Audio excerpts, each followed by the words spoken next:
Hi hello అండి. మరొక కొత్త వ్లాగ్తో మీ ముందుకు వచ్చేసాము. ఈరోజు తోటకూరతో ఒక మంచి డిష్ మీకు చూపిస్తూ ఉన్నాము.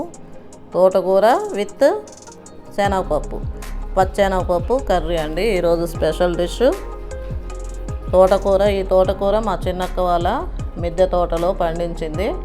ఫ్రెష్గా ఉంది చూడండి. ఇప్పుడు దానికి కావాల్సిన ఇంగ్రీడియంట్స్ పచ్చి మిరపకాయలు, అట్లానే ఉల్లిపాయలు, టమాటాలు, మరి పసుపు, పచ్చెనగపప్పు ఇవన్నీ కూడా రెడీ చేసి పెట్టుకున్నాము. ఒక్కొక్క ఇంగ్రీడియంట్స్ ఇప్పుడు వాటిని నీట్గా కట్ చేసుకోవడమే. శుభ్రంగా కడిగి సన్నగా తురిమి పట్టేసుకున్నాము ఇక్కడ తోటకూరని.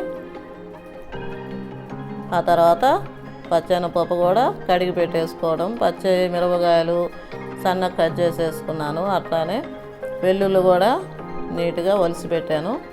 ఇక్కడ టమాటాలు ఒక 4 తీసుకున్నాను, 4 కూడా సన్నగా కట్ చేశాను. అట్లానే ఉల్లిపాయలు కూడా చూపించాను కదండి ఇంతాక, వాటిని కూడా ఒక 2 ఉల్లిపాయలు చిన్న సైజువి చాలు, అవి కూడా సన్నగా ముక్కలుగా కట్ చేసేసాను. తగినంత ఉప్పు, కారము, పసుపు, ధనియాల పొడి, అంతేనండి. చాలా సింపుల్ ఇంగ్రీడియంట్స్. తోటకూర, పచ్చెనగపప్పు ఇవి 2 మెయిన్ ఇంగ్రీడియంట్స్. ఇవి 2 తీసుకుంటే ఇమీడియట్ చేసుకోవచ్చు ఇంట్లో కూర. అందులో హెల్తీ అన్నమాట చాలా. ఇంకా ఆకుకూరలు అంటే చెప్పనవసరం లేదు కదండి, మనందరికీ తెలుసు కదా ఎంత హెల్తీనో.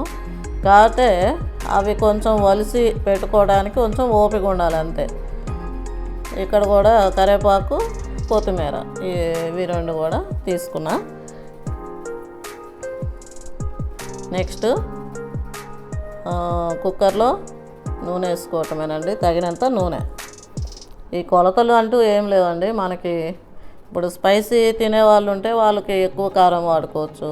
అట్లాగా ఎవరు తినదగ్గ అంత వేసుకుంటూ ఉంటామే ఉప్పు, కారం అవి. ఇదిగోండి నూనెలో మరి ఒక్కొక్కటి వేసుకుంటూ ఉన్నాను. తాలింపు గింజలు, ఆ తర్వాత మరి వెల్లుల్లి, అవి పచ్చిమిరపకాయల ముక్కలు, ఉల్లిపాయ ముక్కలు చక్కగా వేగనించాలి.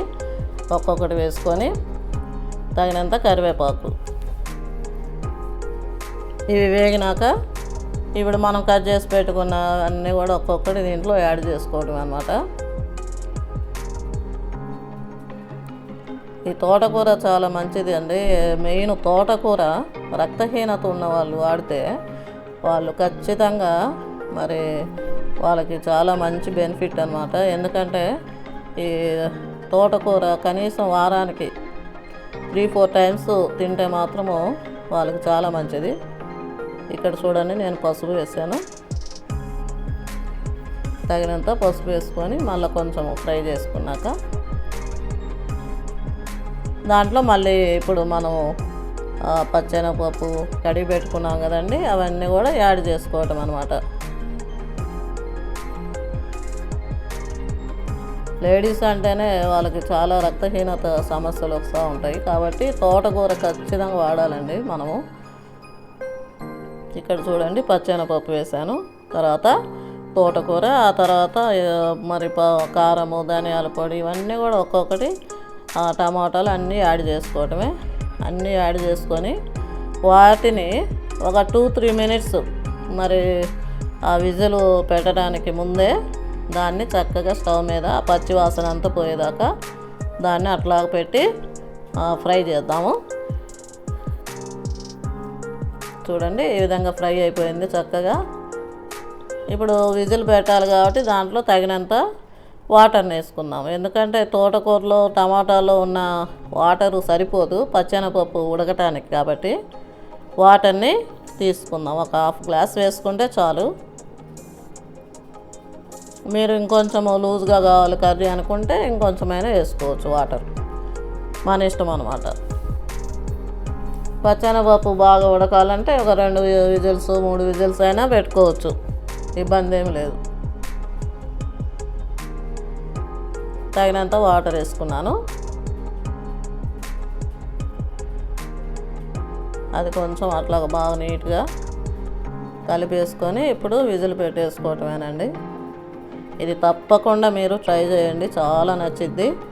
పిల్లలు మరి ఆకుకూరలు తినరు కాబట్టి ఈ విధంగా చేసి పెడితే చక్కగా తింటారు. ఎందుకంటే పచ్చెనగపప్పులో ఉన్న టేస్టు ఆకుకూర రెండు కంబైన్, ఆ కాంబినేషన్ చాలా బాగుంటుందండి. ఈ ఆకుకూర పప్పు, ఆకుకూర ఫ్రైలు ఇవన్నీ మనం చేస్తూనే ఉంటాము రెగ్యులర్గా. ఇది వెరైటీగా ఉంటుంది చాలా. దీనిలో ఏమి లేదండి, సింపుల్గా మసాలాలు కూడా అవసరం లేదు. ఇక్కడ చూడండి, ఒక 2-3 విజిల్స్ ఇంకంతే. దాని తర్వాత రెడీ అనమాట ఆకుకూర పచ్చెనగపప్పు, తోటకూర పచ్చెనగపప్పు కర్రీ. తప్పకుండా ట్రై చేయండి, అందరికీ నచ్చిద్ది. మరి మీకు ఈ వీడియో నచ్చిందని అనుకుంటున్నానండి. తప్పకుండా లైక్ చేయండి, షేర్ చేయండి, సబ్స్క్రైబ్ చేసుకోండి, కామెంట్స్ చేయండి. ఓకేనండి, థ్యాంక్ యూ వెరీ మచ్.